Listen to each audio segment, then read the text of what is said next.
desde que cae Machado en el 33, y esto es muy importante, hasta el 36, los cubanos, bueno, la nación, el Estado-nación, nosotros no estábamos ahí, pero nuestros antepasados sí estuvieron allí, de alguna forma sí tuvieron que ver con estos eventos.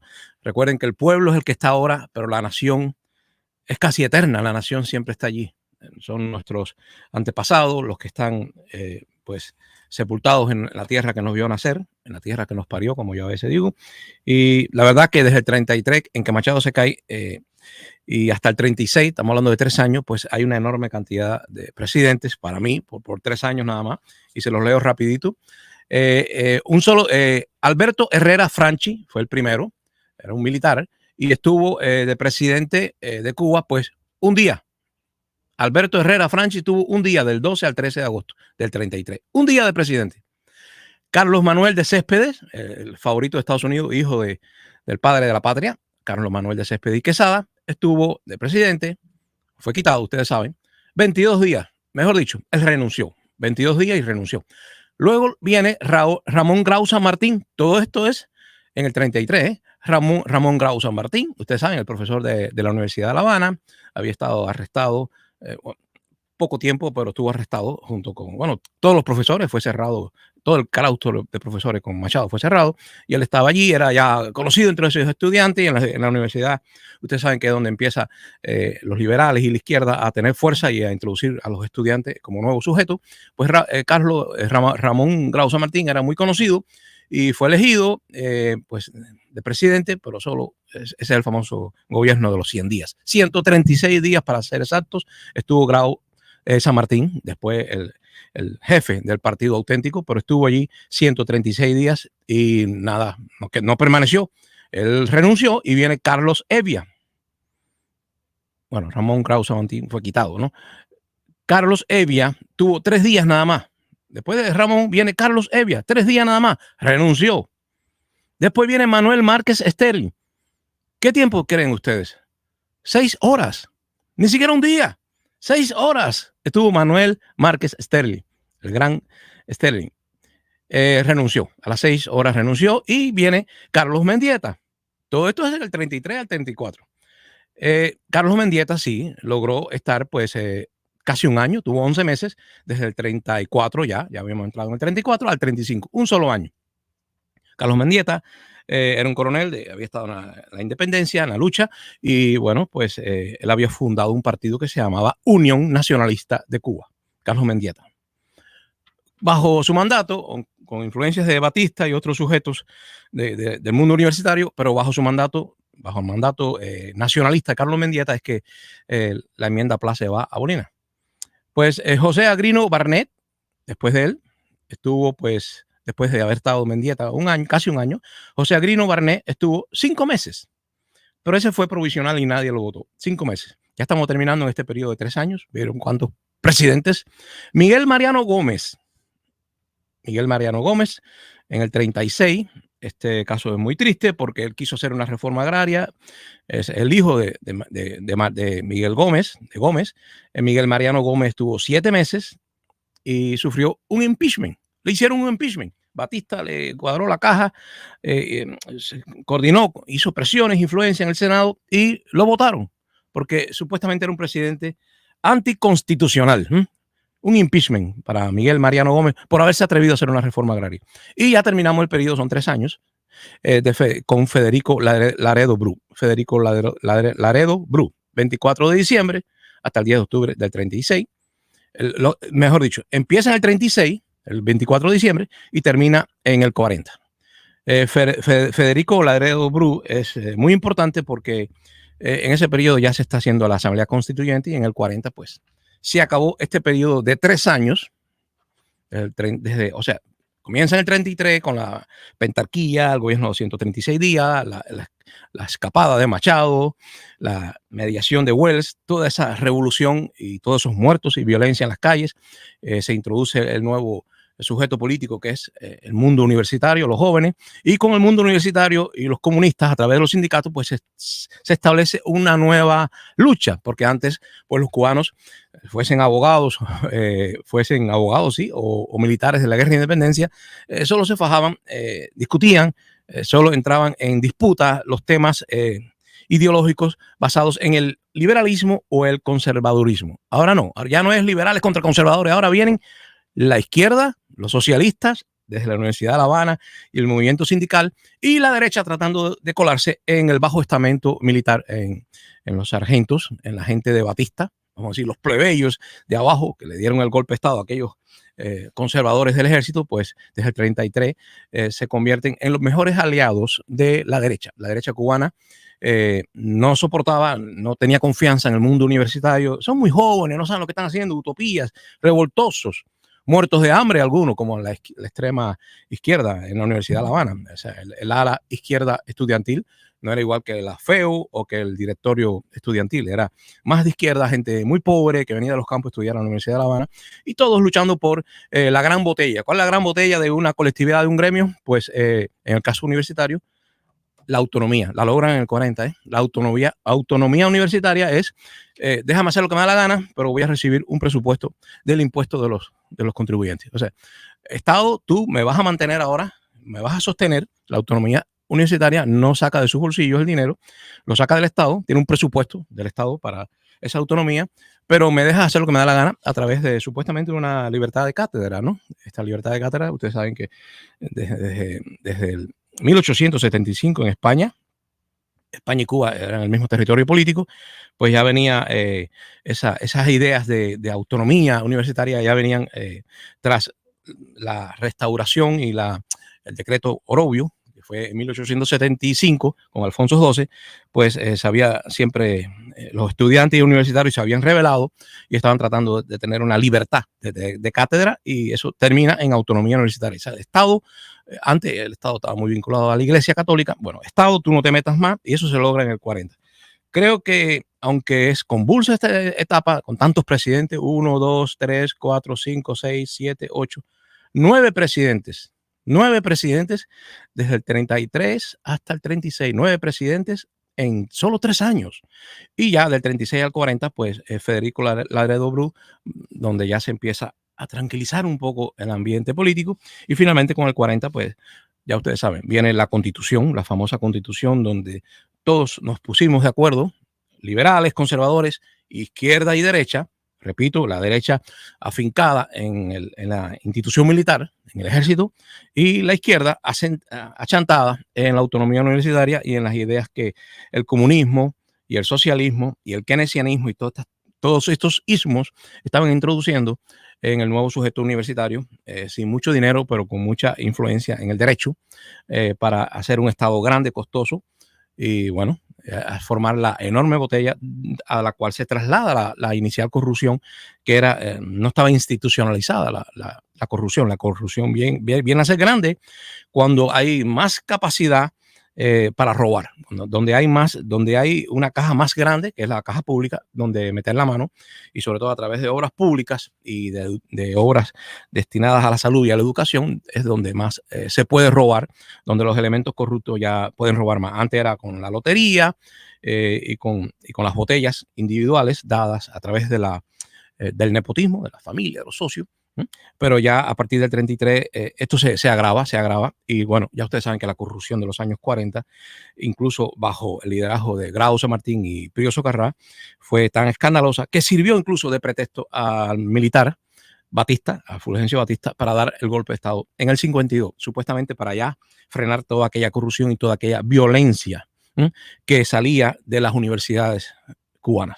Vamos a compartir ya el tema de hoy con doctora Yaniria, bienvenida. Del 33 al 36, la época más convulsa. Muchos presidentes, violencia y vamos a decir que una dispersión del pensamiento. Los cubanos todavía en 3 años con tantos presidentes no nos poníamos de acuerdo en cuál sería la correcta filosofía que debería de tener el Estado. No el gobierno, sino la estructura, el sistema. Yo no sé si estás hablando, Yaniria. Bueno, mis abuelos nacieron, dice Leo, en esa fecha, en casa de guano y piso de tierra. Sí, había una enorme desigualdad, por eso que la reforma agraria fue tan importante para poner en el poder a Fidel Castro y sus aliados, los comunistas. Fue muy importante porque había una crisis no resuelta y es la crisis de los campos. En los campos de Cuba, pues era donde se producía la riqueza porque había un monopolio bastante, bueno, no había un monopolio, había un monocultivo, mejor dicho, y Cuba tenía que importar casi todos los alimentos desde los Estados Unidos. Importábamos la papa, el frijol, el arroz, importábamos la manteca de cerdo, incluso importábamos el ajo, la cebolla, en unos porcientos enormes. Y lo que sí, Cuba era muy buena era en la azúcar, y por eso que obviamente los comunistas y todos aquellos que deseaban a través del socialismo una reforma del sistema, pues apelaban a la fuerza del proletariado agrario, no urbano, porque los obreros de la ciudad se conformaban con trabajar para las empresas americanas que pagaban muy bien en comparación con las empresas nacionales, y también se conformaban con la lucha sindical a través de la cual lograban buenos salarios, ¿no?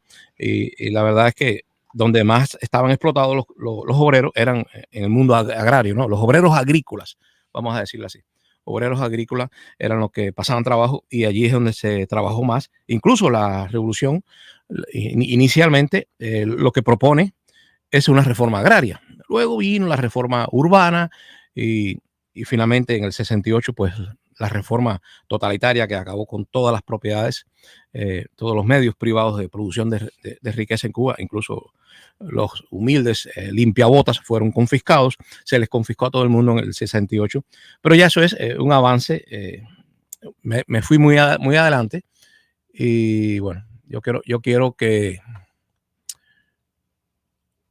hoy toquemos este tema y otro, porque es un tema que no propicia la discusión, no propicia el debate, porque realmente no estamos hablando de una ideología específica, sino de un problema sistemático del sistema cubano.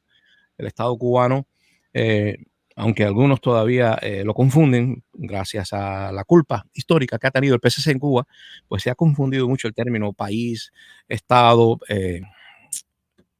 gobierno, eh, oposición, todo eso, la oposición incluso en Cuba se define como un elemento subversivo al servicio de estados ajenos al cubano, o sea, un opositor es un gusano, alguien que está al servicio de las inteligencias de las democracias opulentas del mundo capitalista. Un opositor nunca he visto en Cuba, al menos es la percepción que se ha logrado inculcar en la gente, nunca he visto como un patriota, como alguien que tiene una forma distinta, alternativa de resolver problemas. Y la verdad es que sigue siendo complicado, pues definir, incluso a estas alturas, qué es el Estado y qué es el gobierno. Los cubanos, repito, han sido víctimas de una propaganda muy intensa que hace mayor daño cuando hay crisis económicas. O sea, cuando a Cuba le va mal, pues los ánimos se alteran y la percepción subjetiva toma fuerza. La gente cree que toda la culpa absolutamente la tiene el otro, no uno. No, se desaparece la crítica y autocrítica, esa frase tan recordada en la base del Partido Comunista y de las juventudes comunistas.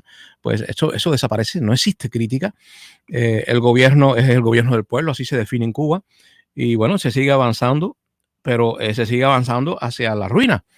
O sea, el sistema se sostiene, es sostenible, es imposible subvertirlo a través de la oposición. Los opositores, como son retratados al servicio de potencias ajenas a la nacional, pues obviamente son despreciados. Incluso hay informes de la inteligencia norteamericana a partir de la embajada, o ante sesión de intereses de Estados Unidos en la embajada suiza en La Habana, hay informes de que la información que se le envía al Departamento de Estado es que los opositores en Cuba no tienen el afecto de sus vecinos, no tienen el reconocimiento de la sociedad y solo están pendientes pues de competir entre ellos a ver quién recibe la mayor tajada, ¿no? Desde la ayuda que Estados Unidos destina a la transición hacia la democracia, porque obviamente los comunistas dicen que esto Estados Unidos lo está destinando para subvertir el orden, subvertir el Estado, pero en Cuba lo que la gente percibe es que todos estos sujetos sí están para subvertir el orden, para tumbar la revolución, para destruir el Estado, y la verdad es que Estados Unidos lo que dice que es simplemente para promover la democracia. Aceptada la democracia tipo liberal, ¿no? La verdad que la ley Helms-Burton pues ayuda a complicar más las cosas todavía, porque se espera que incluso el propio gobierno de Cuba sea el sujeto que transforme el sistema. O sea, no, la ley Helms-Burton no le da la exclusividad de transformar el sistema y de cambiar el régimen, no se la da a la oposición. Se le otorga también el derecho al gobierno, y de hecho no se aclara si puede ser el sujeto eh, y que cambia el sistema, no se aclara si tiene que ser de la oposición o del gobierno. Se supone que sea eh, el propio opositor el que formule un partido, que un programa de lucha, pero eso no ha pasado. Y la verdad es que en los últimos tiempos hemos visto incluso que Díaz-Canel, el presidente, el jefe de Estado, pues es el que está recibiendo no solamente la legitimación. Y la palabra legítimo viene del mundo jurídico, no ideológico. La legitimación tiene que ver con el Estado con el derecho, no, con el derecho jurídico. Legitimación no viene del mundo político o ideológico. Pero se usa mucho en el mundo, a pesar de ser, originalmente viene del mundo del derecho, la palabra legitimación, pues se ha involucrado mucho en el lenguaje político y se considera que un Estado es reconocido por otro y esa es una fuente de legitimación. De hecho, Cuba es legítima, el sistema cubano es legítimo, el Estado, porque otros Estados lo reconocen, si no, no es legítimo. Ustedes recuerdan lo que pasó en Afganistán con el movimiento talibán, no tuvo reconocimiento del mundo, de la comunidad internacional, y dejó de ser un Estado por eso, por no tener reconocimiento. Estados Unidos tiene relaciones diplomáticas directamente con Cuba y la verdad es que incluso el USA o USA se dice en inglés, la USAID se dice en Cuba, ahora acaba de darle pues una línea de crédito, no sé si ya está activa, de $2 millones a organizaciones dentro de Cuba y supuestamente es del agrado del gobierno de Cuba y lo ha agradecido, ¿no? El Ejecutivo ha agradecido a través de Bruno Rodríguez, su representante exterior, ha reconocido esta ayuda y la ha valorado, la ha agradecido. Entonces, quiere decir que posiblemente estamos ante un gobierno que está haciendo él mismo la reforma, ¿no?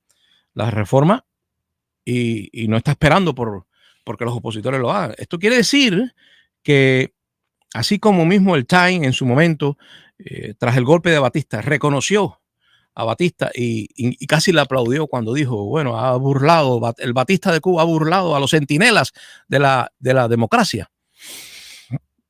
Y vino, claro, no era un reconocimiento, pero bueno, incluso el gobierno de Estados Unidos reconoce el golpe de Batista. Lo que quiero decirle es que en los intereses propios del Estado norteamericano no necesariamente está la democratización de Cuba o un proceso de liberal, ¿no? Para transformar el sistema, el Estado. Eso no necesariamente es así. Pudiera ser a través del Ejecutivo. Pero bueno, yo creo que me fui un poco del tema. El tema hoy sería, si ustedes quieren, porque aquí siempre se habla de otros temas, discutir ese momento de tantos presidentes del 33 al 36 e incluso el impeachment, porque a menudo se habla del impeachment en Estados Unidos, que se trata de aplicar a los presidentes, pero el de Cuba, pues poca gente sabe que en Cuba un Senado, bajo la manipulación de Batista o lo que sea, pues le hizo un impeachment a Miguel Mariano Gómez por haber soñado con una reforma agraria. Esa es mi interpretación. Hay gente que quería pensar de que, o siempre quiso pensar de que era porque él se metía quería hacer ciertas reformas en el papel del ejército en Cuba, ¿no? Y estaba también en contra, obviamente, Mariano Gómez, de que Batista usara parte de centavos, ¿no? del beneficio de cada saco de azúcar para patrocinar un proyecto casi fascista que él tenía, paralelo, un estado paralelo en los campos de Cuba, que era el corporativismo, sí, para beneficencia, salud y creo que educación, beneficencia y salud. O sea, tenía Batista un estado paralelo y cuando Miguel Mariano Gómez lo cuestiona, pues Batista le hace una emboscada y le hace un impeachment. O sea, lo saca. Se dice que después el pueblo de Cuba dio muestras de que estaba de acuerdo no con Batista, sino con Miguel Mariano Gómez, porque él fue a un juego de pelota y todo el mundo se levantó y lo aplaudió y lo reconoció. Y eso fue muy bonito, porque fue una aprobación popular a su mandato. Quiere decir que Batista y los que conspiraron para hacer el impeachment no tenían la simpatía del pueblo. Ya desde ese momento, Sin embargo, ustedes saben, en el 40 Batista es elegido presidente, increíble, aunque Batista no podía, por cierto, y ya termino, no podía ser presidente porque la Constitución decía que tenía que haber un margen, ¿no?, de separación entre lo militar y lo civil, y Batista pues se quitó la ropa y se puso la otra, se puso la corbata, fue un presidente civil, y esto se logró simplemente que, pues, de tal manera de que la Constitución solo estaba vigente después que Batista tomara el poder, y así no entraba en conflicto, porque siempre se guardaban las formas legales y jurídicas, ¿no? O sea, la Constitución empieza a estar activa, la Constitución del 40, luego de que Batista toma el poder, y así no entra en contradicción con ese límite que se le ponía.